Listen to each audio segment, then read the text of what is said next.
അങ്ങനെ കാത്തിരുന്നൊടുവിൽ നമുക്ക് ലീവ് കിട്ടി കേട്ടോ. ആദ്യം ലീവ് ഇല്ല എന്ന് പറഞ്ഞെങ്കിലും നമുക്ക് പിന്നീട് ലീവ് തന്നപ്പോൾ കിട്ടിയ ഒരു സന്തോഷം അത് പറഞ്ഞറിയിക്കാൻ പറ്റാത്തതായിരുന്നേ. നമ്മളങ്ങനെ വൈകുന്നേരത്ത് സേലം എക്സ്പ്രസ്സിന് കയറി കേട്ടോ. അങ്ങനെ അവിടുന്ന് കയറിയ വഴിക്ക് തന്നെ ലേസും അതുപോലെ തന്നെ വെള്ളവും പിന്നെ മാംഗോസും വാങ്ങിച്ചിട്ടുണ്ടായിരുന്നു. അങ്ങനെ അതൊക്കെ കഴിച്ച് കുറച്ച് നേരം ട്രെയിനിൽ ഇങ്ങനെ പുറത്തൂടെ വ്യൂസ് ഒക്കെ ഇങ്ങനെ കണ്ടുകൊണ്ടിരിക്കുകയായിരുന്നു. പിന്നെ അതൊക്കെ കഴിഞ്ഞ് നമ്മൾ ഈ ലീവ് കിട്ടുമെന്ന് തന്നെ പ്രതീക്ഷിച്ചതേ അല്ലായിരുന്നു. അതുകൊണ്ട് തന്നെ പെട്ടെന്നായിരുന്നു കേട്ടോ നമ്മുടെ പോക്കൊക്കെ. അങ്ങനെ നമുക്ക് ട്രെയിനിൽ സീറ്റൊക്കെ ഉണ്ടായിരുന്നു. നമ്മൾ അതിൻ്റെ ഇടയ്ക്കാണെങ്കിൽ ഒരമ്മച്ചി ഇതുപോലെ നമ്മുടെ കടലയും അതുപോലെ തന്നെ മുറുക്കും ഒക്കെ ആയിട്ട് ഇങ്ങനെ വന്നിട്ടുണ്ടായിരുന്നു.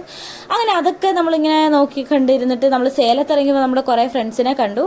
അത് കഴിഞ്ഞപ്പോൾ നമ്മൾ നേരെ ഒരു മലയാളി കടയിലേക്ക് പോയിട്ട് അവിടെ അടുത്തൊരു മലയാളി കട ഉണ്ടായിരുന്നു. അവിടെ നമ്മൾ ചോക്ലേറ്റ് ഷേക്കും പിന്നെ ബ്രെഡ് ഓംലെറ്റും കഴിച്ചു. ബ്രെഡ് ഓംലെറ്റ് നല്ല ടേസ്റ്റ് ഉണ്ടായിരുന്നു. ആ ചോക്ലേറ്റ് ഷേക്കും അത് നമ്മൾ കൊടുക്കുന്ന പൈസയ്ക്ക് നല്ല വർത്താണെന്ന് തോന്നിപ്പോയി.